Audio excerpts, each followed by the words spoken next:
London, 1998. Unlike the fast, flashy, and busy London we know today, in 1998, the city was slower, quieter, and more peaceful. But that peace was shattered by one mysterious phone call to the London police. A woman called and warned them a murder was going to happen in India, and it could still be stopped. But the police didn't act. And because of that, a crime took place that didn't just shake London, it shook all of India. After hearing this story, you might lose faith in humanity, in God, in love, even in family. Because this is not just any story, it's a story that haunts every person who hears it. A story of a family that looked happy from the outside, but was hiding a darkness deeper than a moonless night. This is the story of the most brutal crime. This is the story of Surjeet Kaur. She looked at me and she goes, Surjeet was driven out in a jeep, and Surjeet was drugged, strangled, and her body was thrown in the river. She was actually a murderer. Surjeet Kaur was a young girl who grew up in London. Her parents had moved there many years ago, but their hearts still lived in Punjab. Even while living in a modern city, they raised Surjeet with old Punjabi values. They told her again and again, no matter where you live, you must live like a proper Punjabi girl.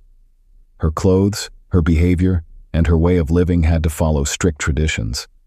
This was a strong rule in their home. Surjeet was sent to school, but when it came to higher education, her parents said no. At just 16 years old, they decided to get her married. Even though the family was living in a city like London, they still followed the same thinking. So at 16, they fixed her marriage without asking her what she wanted. When Surjeet heard this news, she stood up and said, "No, I don't want to get married now. I want to study more. I want to build a future for myself." But her voice was ignored. Her dreams and wishes were pushed aside. Her parents forced her into marriage with Sukhdev Singh, a man from Punjab, whose family had also settled in the UK. That's why they thought he was a good match. But no one asked Surjeet if that was what she wanted. Before the wedding, Surjeet met the groom's family only once. She was just 16, still a young girl, not fully grown in mind or heart, but due to her parents' pressure, she agreed to get married. After the wedding, she moved into her husband's house to start her new life as a wife and daughter-in-law. There were only 4 people in that house: Bachchan Kaur Athwal, who was known in her community for leading a group that sang religious songs. She was a strict and controlling woman, and everyone in the house followed her rules. Even though she had 2 grown-up sons, she made all the decisions. The older son, Sukhdev Singh, was Surjeet's husband. The younger one was Hardev Singh. So, Surjeet entered a home where one woman held all the power, and no one dared to speak against her. When Surjeet Kaur entered her in-laws' house after marriage, she became the 5th member of the family. But from the very first day, her life turned into a nightmare. The main reason: her mother-in-law. Surjeet was just a 16-year-old girl. She didn't know how to cook or clean properly, things no one had taught her yet. But instead of helping her learn, her mother-in-law scolded and even hit her for small mistakes. She was made to cook all day and do every chore alone. Even the housemaids were sent away so that all the work fell on Surjeet's shoulders. Day by day, the cruelty kept growing. How much can a young girl take? She was suffering both in body and mind.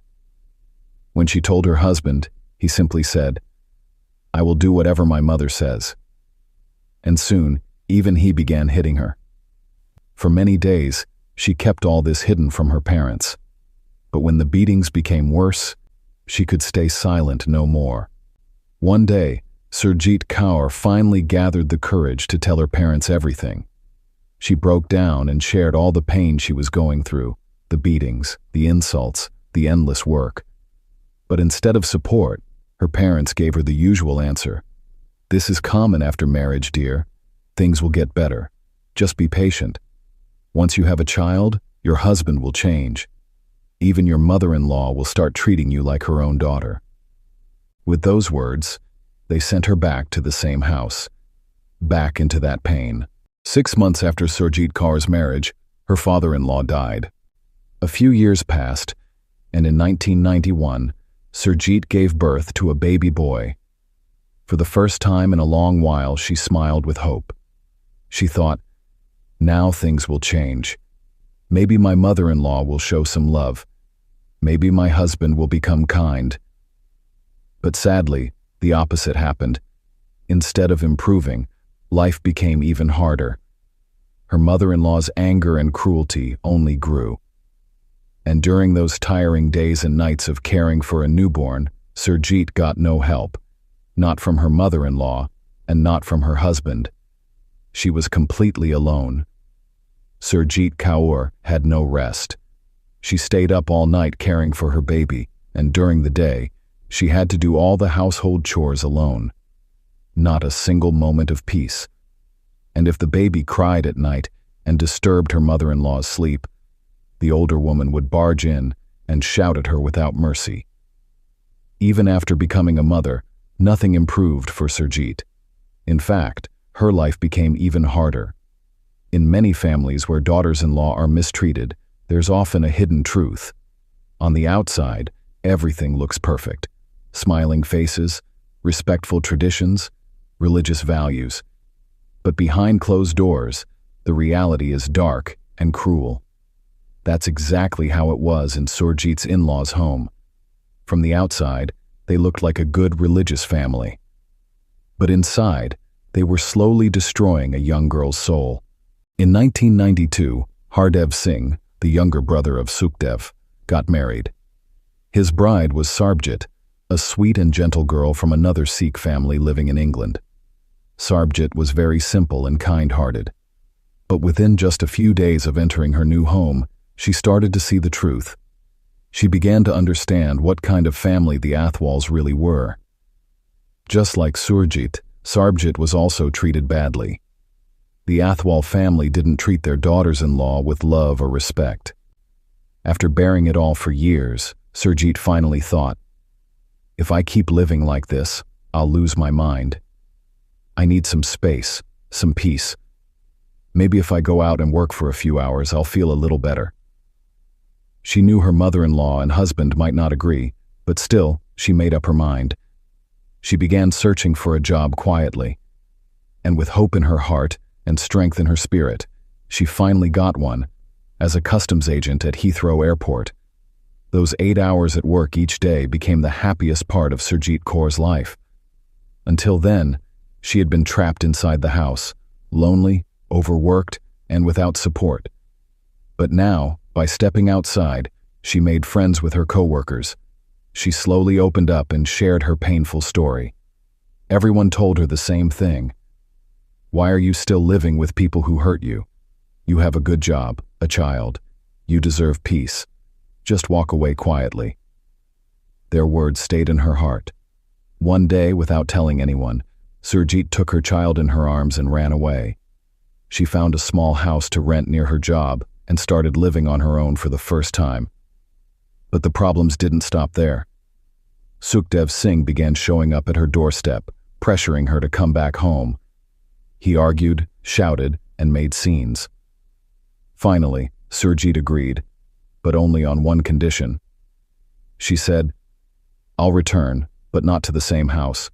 We need our own place, just you, me, and our child. To her surprise, Sukhdev agreed. He even spoke to his mother, Bachchan Kaur, and went ahead and bought a new house, right next to the old one. Surjeet moved back in with her daughter and started living with Sukhdev again, but she kept working at the airport. Years went by, but nothing really changed. Sukhdev was still the same. In fact, now that Surjeet was working outside, he became more doubtful. He started thinking she was involved with other men.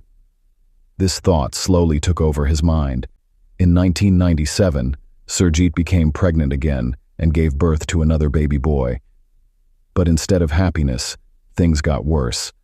Sukhdev now started questioning, who is the real father of this child? These words broke Surjeet's heart. What hurt even more was that it wasn't just Sukhdev. His whole family started looking at her with doubt and mistrust. The new house, which was supposed to be a new beginning, turned into another prison. Surjeet once again felt trapped, longing for love, care, and someone who truly understood her pain. As time passed, Surjeet started spending more moments with her co-workers at the airport. Slowly, she grew close to one of the young men there, and their friendship turned into a romantic relationship. But Surjeet didn't know that her husband, Sukhdev Singh, had begun secretly following her every day. Soon, Sukhdev found out about her affair. Shocked and angry, he told his mother and the rest of the Athwal family. To them, this was a stain on their family's name. They believed Surjeet had brought shame and needed to be punished. When Surjeet learned that her secret was out, she finally gathered courage. In November 1998, she asked Sukhdev for a divorce. Sukhdev rushed to his mother, Bachchan Kaur, and told her everything. But Bachchan Kaur flatly refused the idea of divorce. Instead, she called the family together and held a secret meeting at home. There, a dark plan was made. The people involved in that plan were Bachchan Kaur, Sukhdev Singh, Hardev Singh, and Surjeet, Hardev's wife. At that secret meeting, Bachchan Kaur said that Surjeet had brought shame to their family by wanting to leave for another man. So before she could do that, they had to get rid of her, for good. She even revealed that she had already arranged with someone in India to have Surjeet killed. Shockingly, everyone in the room agreed. Most eager of all was Surjeet's own husband, Sukhdev Singh. He seemed more than happy to have his wife murdered. Only one person was scared, Surjeet, Hardev Singh's wife. She wanted to warn Surjeet, but fear of Bachchan Kaur and her husband kept her silent. The very next day, Bachchan Kaur acted sweetly and called Surjeet home. Speaking with fake love, she said, "There are 2 weddings in our relatives' homes in India. I'm going, and as my eldest daughter-in-law, you must come with me." Bachchan Kaur spoke sweetly to Surjeet. "We've never taken a trip together since you came into this house. Now you want a divorce from my son? That's fine. Come with me to India, and once we return, I promise you'll get your divorce. But let's not tell the relatives just yet." Surjeet believed her.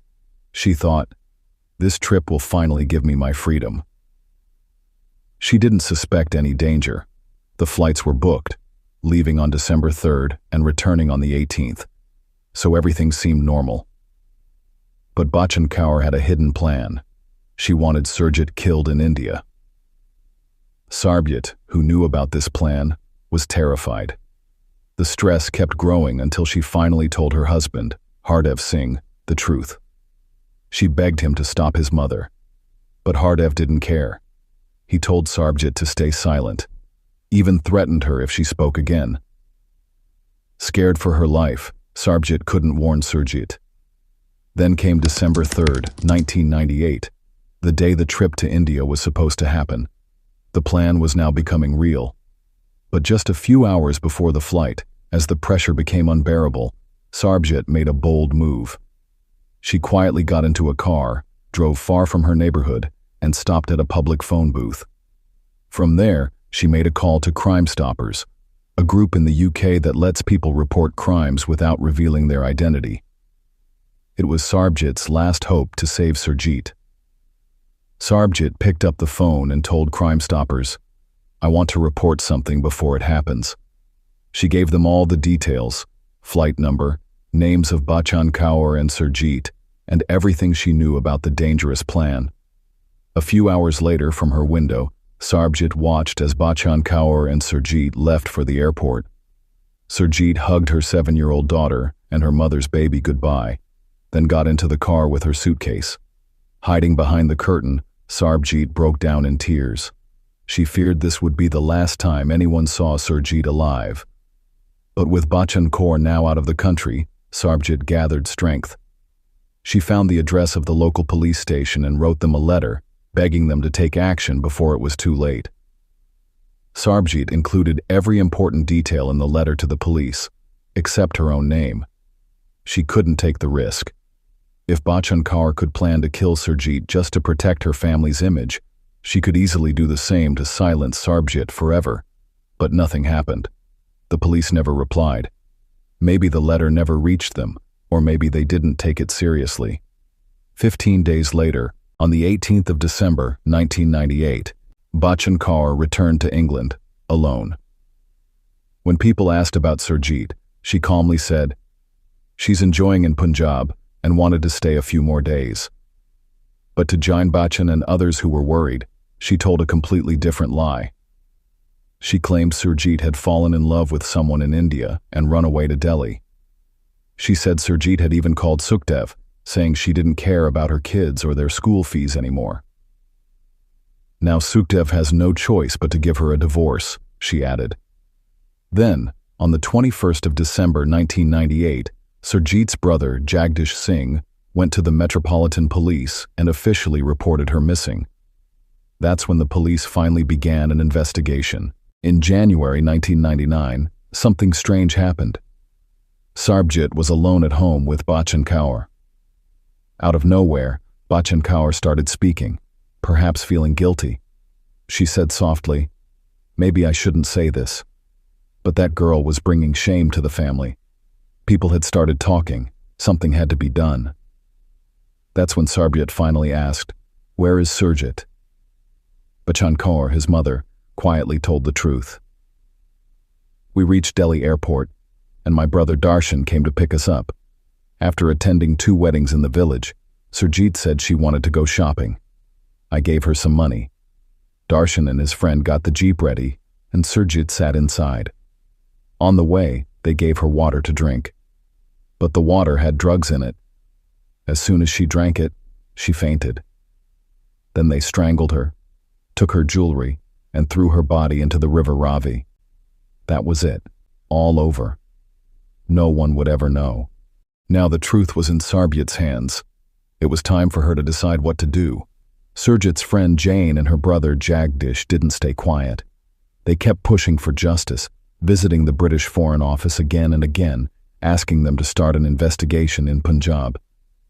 In February 1999, Surjeet's husband, Sukhdev, tried to claim her £100,000 life insurance, but the attempt failed.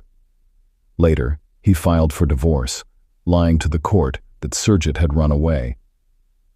In May 2000, the police in London arrested Bachchan Kaur for suspected murder planning. But after a day of questioning, they were let go without any charges. The police announced a reward of £10,000 for anyone who could give clues about Surjeet's disappearance. Years passed, but Surjeet's family and friends didn't lose hope. They kept asking British politicians to help bring justice. Meanwhile, Surjeet was trapped in a terrible life with the Atwal family. She tried many times to run away but failed. In 2004, the abuse became so bad that she had a mental breakdown and was sent to the hospital. After she came out, she went to stay with her warden. And there, she finally told her father the full truth about what had happened to Surjeet. With her father's support, Surjeet went to the police and gave an official statement. In 2005, British police reopened Surjeet's case. Officers from London even traveled to India to collect proof and talk to suspects. After a long and difficult investigation, in August 2006, Bachchan Kaur and her son Sukhdev Atwal were arrested for killing Surjeet. In 2007, a trial took place in Old Delhi. Surjeet stood bravely in court for over 3 days and told everything. She became the first British woman to speak out in an honor-killing case against her own family. Thanks to her courage, both Bachchan Kaur and Sukhdev were sent to jail for life. Sadly, the 2 men who actually killed Surjeet, Bachchan Kaur's brother Darshan Singh and his friend, were never punished. They still live freely in India. Today, Surjeet's life has changed. She left Hardev and now lives peacefully with her 4 children. She became a police officer and later retired. She wrote a book that tells both her story and Surjeet's. Surjeet also started a group called True Honor, which helps stop domestic violence and save lives. So this was today's sad story. Please share your thoughts on this case on comments. Thank you very much.